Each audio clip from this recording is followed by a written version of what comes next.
Welcome back to this program. Now, Japan's Prime Minister Aso had an eventful week, both good and not so good.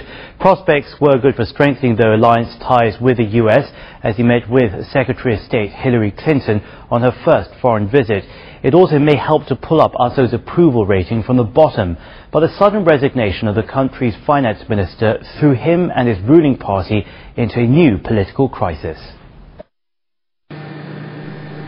Spring has come to Japan, but not for Prime Minister Taro Aso. The trouble came on Monday in the form of this man, Shoichi Nakagawa, the finance minister known as Aso's right hand. Controversy still rages over whether it was alcohol or medication that caused him to fall asleep at a press conference following the G7 finance ministers' meeting in Rome. Whatever the cause, Nakagawa apologized to the Prime Minister and the public on Tuesday in typical Japanese fashion. Due to personal reasons, I've submitted my resignation.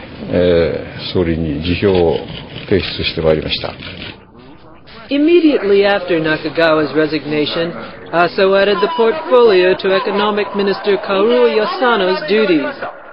But the move may be too late to save Aso from voters' wrath. The Prime Minister's public support had already plummeted to less than 10%. The resignation was a huge embarrassment for Aso and a blow to Japan's efforts to deal with its deepening economic woes. Strangled by the collapse in global export demand, Japan's economy shrank at its fastest rate in 35 years in the fourth quarter and shows no signs of reversing course anytime soon. Aso is trying to get Parliament to fund an immediate stimulus package as well as a record $958 billion budget for the year to March 2010. He's made an appeal for public confidence. Changes come with pain, but we cannot fear them. It is the role of politics to show the light at the end of the tunnel. Aso is the third Prime Minister in less than 2 years, and he faces the same headaches of his predecessors. With a divided parliament where opposition parties control the upper house and can delay bills, implementing policies is proving tough. And with public confidence slipping away, cracks appeared in the once mighty LDP. Aso had angered former Prime Minister Junichiro Koizumi by saying he'd oppose the privatization of Japan's postal system, the centerpiece of Koizumi's reforms during his leadership from 2001 to 2006. Koizumi accused Aso of firing guns at his fellow lawmakers from behind, adding that, without faith, you can't win elections. Many in the party fear that the LDP might lose the next lower house elections in September if they're held under Aso. They want him to step down before things get worse. But some analysts say the timing may not be good. For the LDP, it's not the right time to give up power. In the hope of benefiting from a bounce in the supporting rates, the LDP will hold the line before the passing of the fiscal 2009 budget in late March or April. For the opposition party, they are not in a hurry to push an election. If they win, the economic crisis would also be a tough problem for them to deal with. Polls already show Aso and his ruling LDP are in danger of losing power. And the meeting between U.S. Secretary of State Hillary Clinton and Ichiro Ozawa, the leader of the main opposition Democratic Party, could fan anxiety in Aso's fragile government. At the beginning of this year, Aso repeatedly stressed he would do his utmost to pull Japan out of the recession and to improve people's lives as he wrote his New Year's message, Safety and Vitality. But now it seems Aso's resolutions for 2009 may prove unworkable. And it's not just Taro Aso. This week we also focus on another major leader who's also facing major political challenges. He's none other than Venezuela's Aso Chavez, but he's much luckier than Taro Aso. Chavez won a referendum that will allow him to stay in power for as long as he keeps winning elections, raising the possibility of being a president for life. A victory as important as any election. Hugo Chavez has led Venezuela for 10 years, and now a constitutional referendum has lifted the limit on presidential terms, allowing him to run in 2012. The Venezuelan people today radiate their light and democratic revolutionary virtues to the entire world.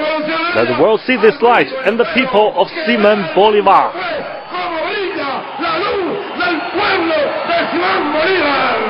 A revolutionary or a dictator? Sunday's numbers reflect the dispute in the minds of the public is increasingly obvious. Chavez captured 54% of the vote in the referendum, lower than the whopping 63% in his 2006 re-election. It's a victory for the opposition. They got 5 million votes, so their count has gone up and the president's has gone down. But Chavez retains substantial support from the poor. I think that if you look at it from a very deep point of view, it's positive for Venezuela, because there are a lot of poor people here, people that have been marginalized, people that have rights and have chosen the person they prefer. In his decade in power, Chavez has resurrected the country, citing the ideals of independence hero Simón Bolívar, the namesake of his Bolivarian revolution. Chavez used booming oil profits to nationalize companies and bankroll social programs. Soaring oil prices over the last few years helped the improvements in the quality of life for Venezuelans. The government concerns itself with providing for the nation, for the people, so that everyone can get food at a reasonable price. And Chavez plans to spend more than $200 billion in the next 4 years to build railways, improve health care, support agriculture, and invest in energy. But these plans will increasingly be hamstrung by financial realities. But Chavez seems unconcerned. If the price of oil falls to the same price we had in 2006, when it was at $55 a barrel, you can still be sure that global crisis will not affect Venezuela. You can be sure that we will continue growing socially and economically.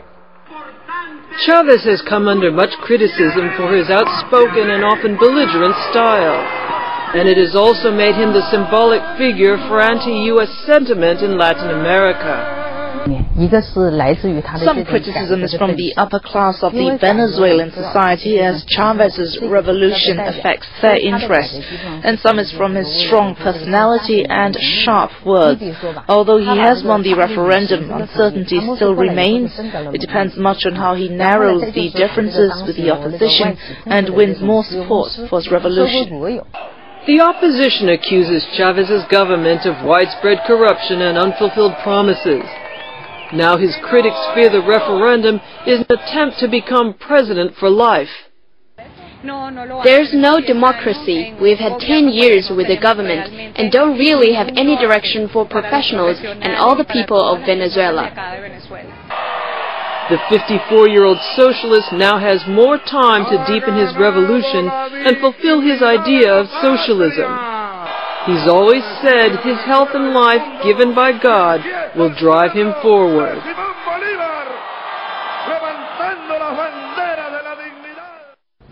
Well, the year is young, but so far 2009 has been a tough one for both Aso and Hugo Chavez. It challenges them as they face a financial crisis on different levels, and for them staying or leaving may depend much on the efforts and support that they can win from their own people. Up next, a quick commercial break, but also the rubbish heap in outer space. You're watching World Insight. We'll tell you about that story if you stay with us here.